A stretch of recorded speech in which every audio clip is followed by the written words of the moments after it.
El Señor esté con ustedes. Y con tu espíritu. Lectura del Santo Evangelio según San Marcos. Gloria a ti, Señor. El primer día de los ácimos, cuando se sacrificaba el Cordero Pascual, mientras comían, Jesús tomó un pan, pronunció la bendición, lo partió y se lo dio diciendo: tomen, esto es mi cuerpo. Y tomando en sus manos una copa, pronunció la acción de gracias. Se las dio y todos bebieron. Y les dijo: esta es mi sangre, sangre de la alianza derramada por todos. Les aseguro que no volveré a beber del fruto de la vid hasta el día que beba el vino nuevo en el reino de Dios. Palabra del Señor. Gloria a ti, Señor Jesús.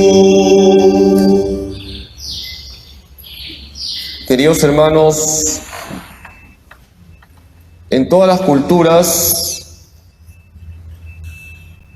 existe la institución sacerdotal. Si nosotros estudiamos las diferentes religiones, en cada religión siempre hay hombres que hacen de mediadores entre la divinidad y los hombres. Pero cuando hablamos del sacerdote con mayúsculas, no estamos hablando de cualquier hombre. ¿De quién estamos hablando? De Jesucristo. ¿Qué es lo propio de un sacerdote? Si ustedes van al diccionario, van a encontrarse con esta definición. Un sacerdote es aquel que hace de mediador entre lo divino y lo humano con un sacrificio. El único mediador entre Dios y los hombres es Jesucristo. Y el sacrificio con mayúsculas es el sacrificio que Cristo ha hecho en la cruz. Jesucristo es sacerdote, víctima y altar. Jesucristo es el sacerdote con mayúsculas. El único que nos lleva al Padre con la fuerza del Espíritu Santo. Jesucristo es el único que ha hecho el sacrificio que salva a todos los hombres. Hoy hemos escuchado en la carta a los Hebreos cómo se nos dice que Jesús ha hecho el único sacrificio que permanece para siempre. Solo Cristo salva, nadie más. Y Jesucristo es el altar, en Él se une lo divino y lo humano, porque Él es verdadero Dios y verdadero hombre. Hoy contemplamos a nuestro sacerdote, Cristo, nuestro mediador ante el Padre, el único que salva. Y en la Iglesia católica, queridos hermanos, todos somos sacerdotes. Esto no se predica mucho, pero hay que predicarlo. Si yo les pregunto, levante la mano los que son sacerdotes, ¿quiénes levantarían la mano? Todos ustedes, ¿todos están bautizados, sí o no? Todo bautizado es sacerdote, profeta y rey. En la iglesia, todos somos sacerdotes.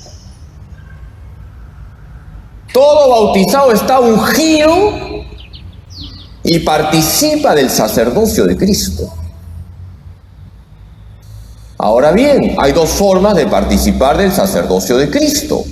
El sacerdocio común, que lo tienen todos los bautizados, y el sacerdocio ministerial, que lo tienen aquellos que han recibido el sacramento del orden.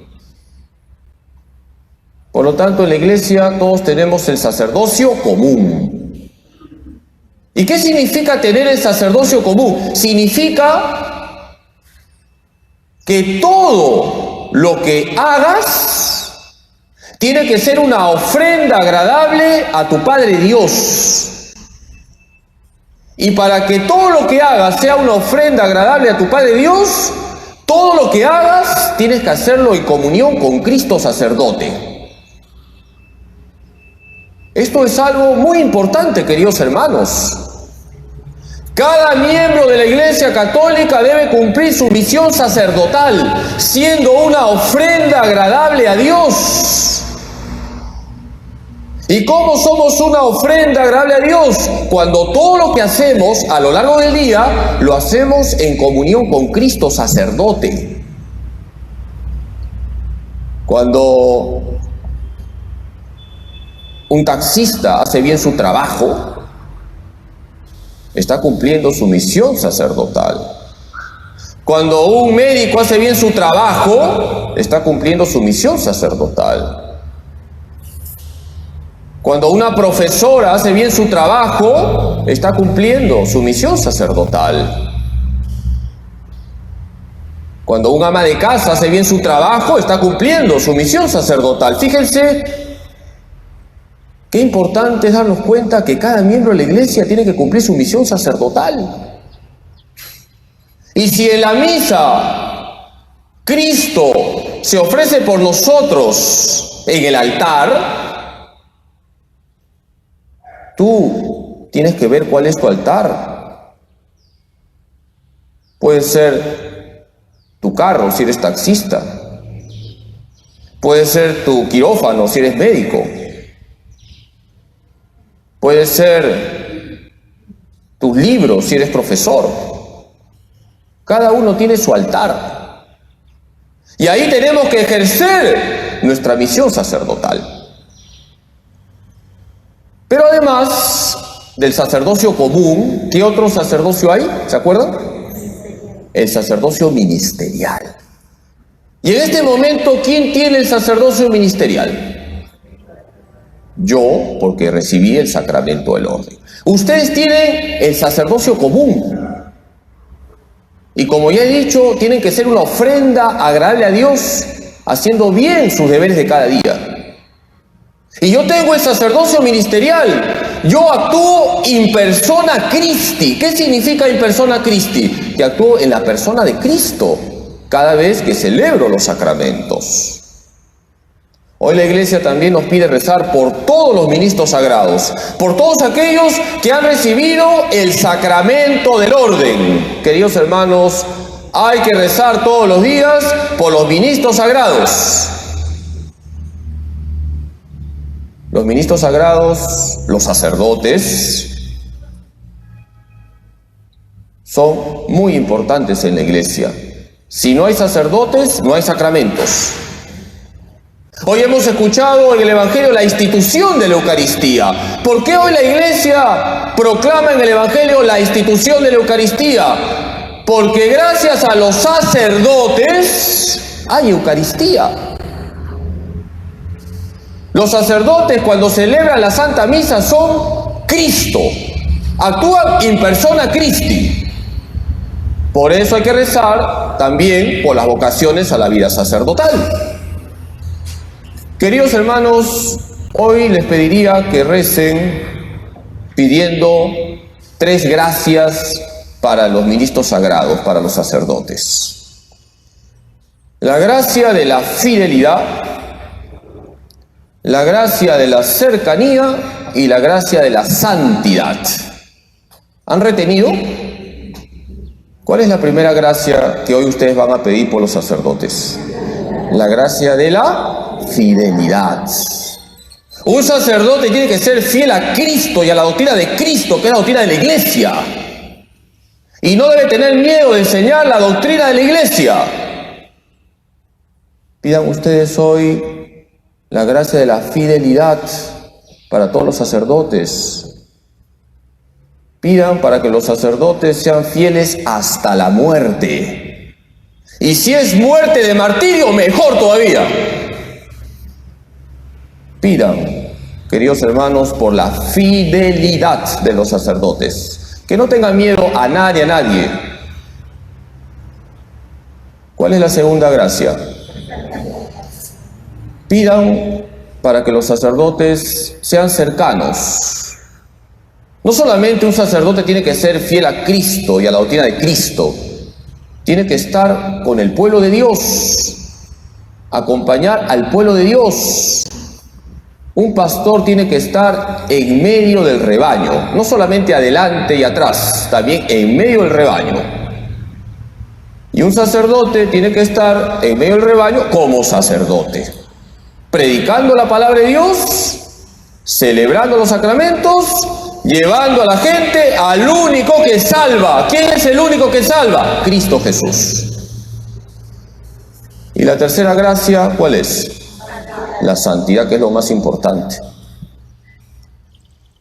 San Juan María Vianney decía lo siguiente: cuando el sacerdote es malo, el pueblo es perverso. Cuando el sacerdote es regular, el pueblo es malo. Cuando el sacerdote es bueno, el pueblo es regular. Pero si el sacerdote es santo, el pueblo será bueno. Con esa enseñanza, San Juan María Vianney estaba diciendo que el sacerdote tiene que marcar la pauta de la santidad. Queridos hermanos, recen todos los días por la santidad de los sacerdotes. Los sacerdotes son hombres frágiles, débiles, como tú. En la iglesia todos somos pecadores, pero también en la iglesia todos estamos llamados a la santidad. Y por eso, cuando los sacerdotes se esfuerzan por la santidad, ayudan al pueblo de Dios, animan al pueblo de Dios a seguir a Cristo con radicalidad. Por eso el diablo quiere que los sacerdotes caigan o que se desvíen. San Juan Pablo II decía que un sacerdote es un hombre para los demás. Qué bonita definición. Un sacerdote será santo cuando se desvive por el pueblo de Dios, llevando siempre a Cristo Jesús. El padre Gobi, que fundó el movimiento sacerdotal mariano, decía que los sacerdotes son los hijos predilectos de María Santísima. Qué bonito. Hoy vamos a pedirle a la Virgen, nuestra Madre, que interceda ante Jesucristo, sumo y eterno sacerdote, para que todos los sacerdotes de la Iglesia reciban estas tres gracias: la gracia de la fidelidad, la gracia de la cercanía y la gracia de la santidad. Que María Santísima cuide a todos los sacerdotes. Que así sea.